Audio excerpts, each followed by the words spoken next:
Hello बच्चों, Nikhil maths academy में आप सभी का स्वागत है।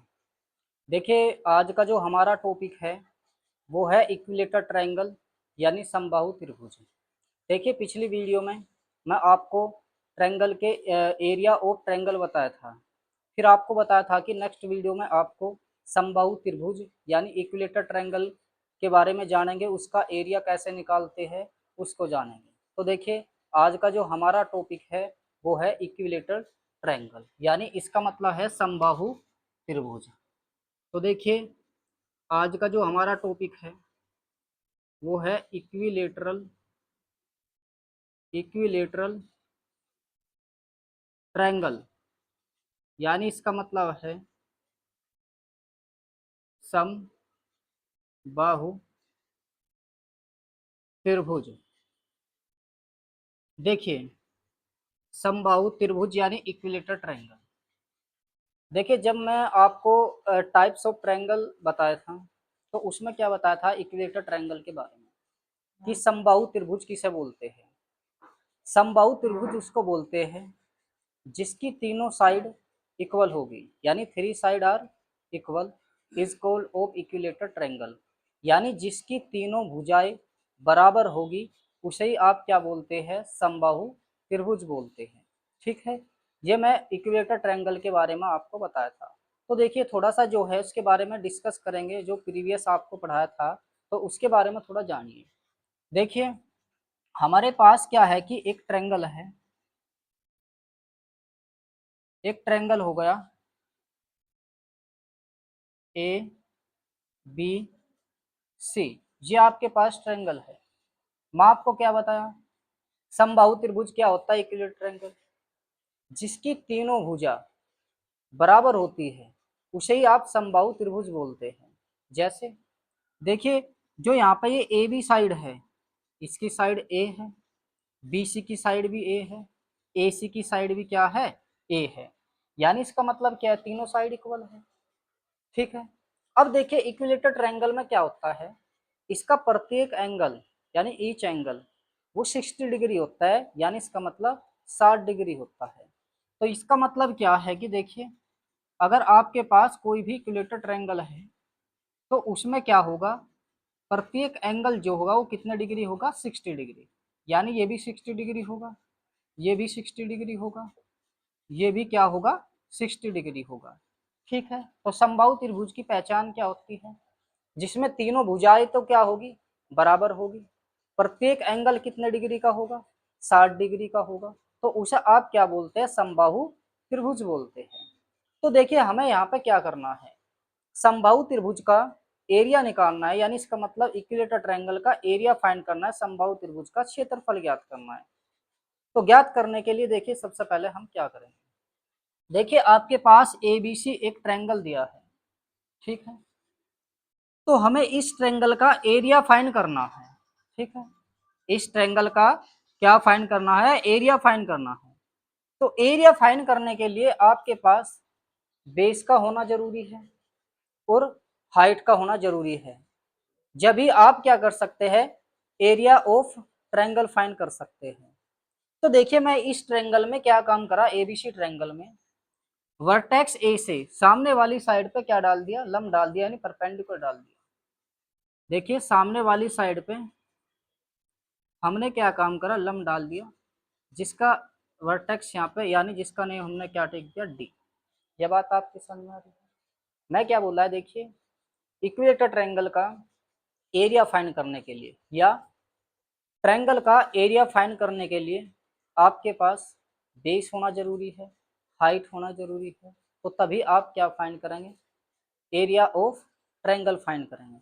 तो इसी ट्रायंगल में मेरे पास देखिए बेस तो था, मतलब साइड थी, बेस नहीं था। तो मैं क्या काम करा, भी वर्टेक्स ए है, सामने वाली साइड पे क्या डाल दिया, परपेंडिकुलर डाल दिया। जब परपेंडिकुलर डाल दिया, आपको ये पहली बात बताई थी जब ट्रायंगल स्टार्टिंग करा था, एरिया ऑफ ट्रायंगल में बताया था कि जिस वर्टेक्स से आप सामने वाली साइड पे क्या डाल देंगे, लंब डाल देंगे, यानी परपेंडिकुलर डाल देंगे, वही आपका क्या बन जाता है, बेस। और जो क्या, जो आपने परपेंडिकुलर डाला है वही क्या बन जाती है, आपकी हाइट बन जाती है। तो यानी मुझे यहाँ पे क्या करना है, मेरे पास क्या है, बेस तो अब आ गया, बेस क्या है मेरे पास यहाँ पे ए, यानी BC क्या है यहाँ पे, बेस है, लेकिन मेरे पास यहाँ पे हाइट नहीं है। बताइए क्या हाइट है, नहीं है। तो यानी इसका मतलब क्या है, मुझे इसमें से क्या करना पड़ेगा, हाइट निकालनी पड़ेगी। तो देखिए यहाँ पे जिस पे हमने परपेंडु डाला है, तो आपको ये बात पता होगा यहाँ पे कितने डिग्री का एंगल बनता है, 90 डिग्री का एंगल बनता है। तो आप देखिए ABD, ये कौन सा ट्रायंगल बन रहा है, राइट एंगल ट्रायंगल बन रहा है। और आपको ये बात पता है जहां पर राइट एंगल ट्रायंगल बनता है वहां पे क्या यूज होती है, पाइथागोरस थ्योरम। क्यों, देखिए यहाँ पे देखिए in triangle ABD, ABD triangle देखिए कौन सा ट्रायंगल है, कौन सा त्रिभुज है, ये राइट एंगल ट्रायंगल है।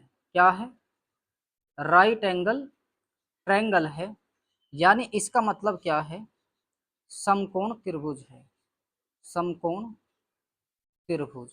कौन सा त्रिभुज है, समकोण त्रिभुज। अब देखिए इसमें क्या करना है भाई, जहां पे भी समकोण त्रिभुज बनता है यानी इसका मतलब राइट एंगल ट्रायंगल बनता है, आपको पता है वहां पे क्या यूज होती है, पाइथागोरस थ्योरम।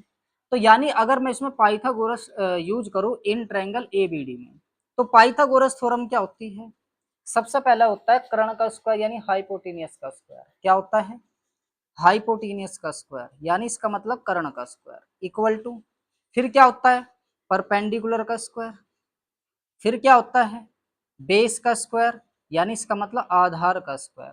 तो क्या आप मुझे बता सकते हैं इन ट्रायंगल ABD में, ये ABD ट्रायंगल है, ये क्या है, ABD ट्रायंगल, इसमें AB क्या है, हाइपोटेनियस है, AD क्या है, लंब, यानी इसका मतलब परपेंडिकुलर, BD यहाँ पे क्या है, आधार, यानी इसका मतलब बेस।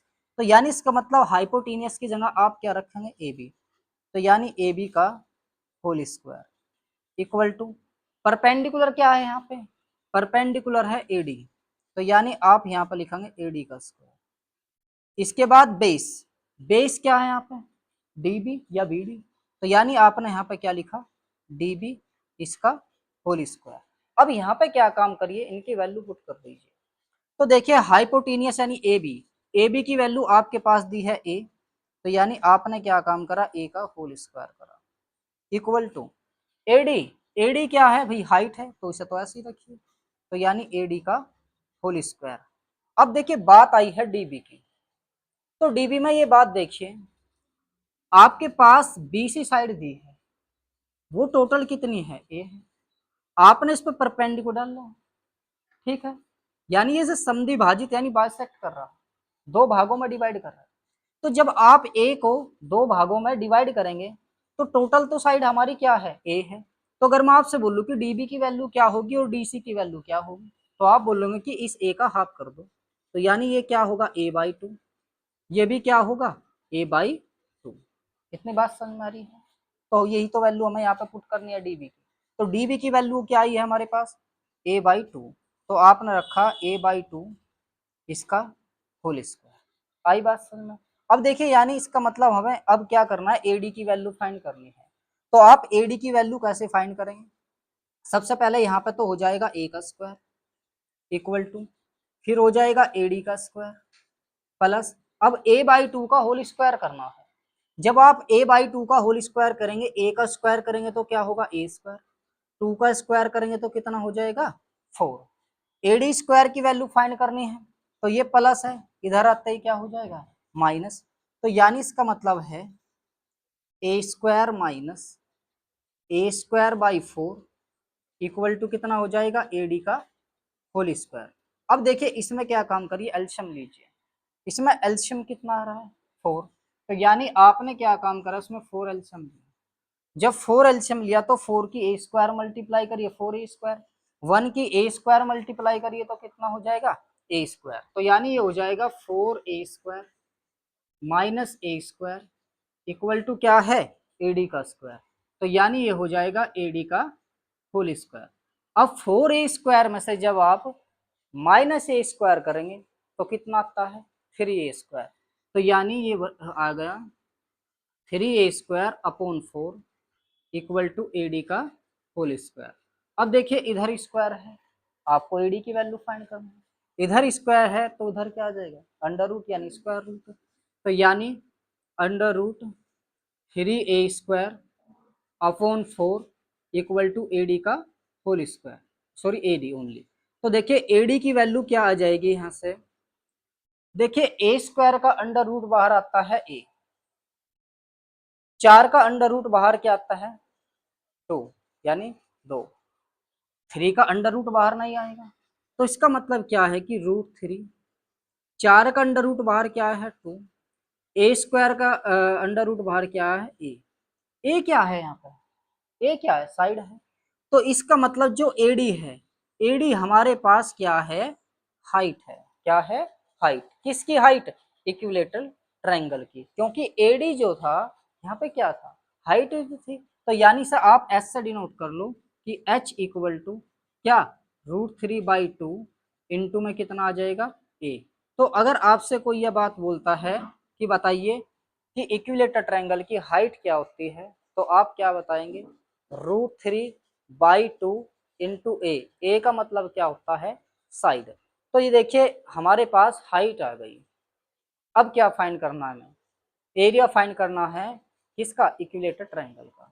तो मुझे आप ये बात बताइए area of triangle, area of triangle क्या होता है 1/2 base into height, 1/2 base into height, यानी इसका मतलब 1/2 आधार गुणा ऊंचाई, आधार गुणा ऊंचाई। तो देखिए 1/2 आधार गुणा ऊंचाई, यानी इसका मतलब 1/2। अब आपके पास आधार यानी बेस, बेस क्या है BC, तो यानी BC इंटू हाइट, हाइट क्या है AD, तो यानी इंटू में AD। तो देखिए 1/2 BC, BC की वैल्यू क्या है आपके पास टोटल A, तो A रख दीजिए। AD की वैल्यू आपके पास अभी आई है हाइट, तो क्या है √3/2 इंटू कितना A। अब देखिए इसे अरेंज करके लिख लीजिए, √3 की 1 मल्टीप्लाई करेंगे तो √3, 2 की 2 में मल्टीप्लाई करेंगे कितना आएगा 4, A की A में मल्टीप्लाई करेंगे तो क्या आएगा a²। तो क्या है √3/4 इंटू a²। यही क्या है आपका इक्विलेटर ट्रायंगल का एरिया है। यानी इसका मतलब क्या होगा area of equilateral, equilateral triangle क्या होगा इक्विलेटरल ट्रायंगल, यानी समबाहु त्रिभुज का क्षेत्रफल, समबाहु त्रिभुज का क्षेत्रफल।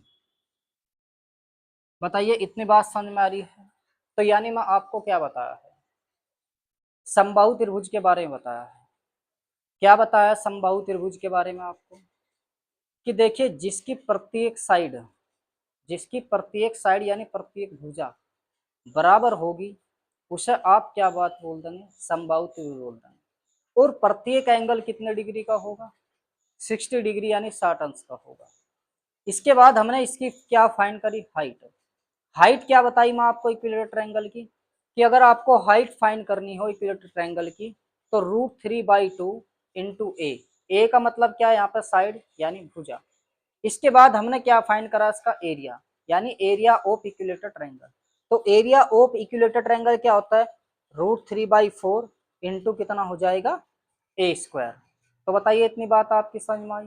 तो यानी ये जो हमने पढ़ा है वो किसके बारे में पढ़ा है समबाहु त्रिभुज के बारे में पढ़ा है। बताइए समझ में आया आपके क्या समबाहु त्रिभुज। तो देखिए अगली जो हमारी वीडियो होगी, देखिए अगली जो है हमारी वीडियो होगी वो होगी ट्रायंगल के कुछ बेसिक पार्ट्स होते हैं कि सिमिलरिटी के, कॉन्ग्रुएंट के, उन्हें पढ़ेंगे।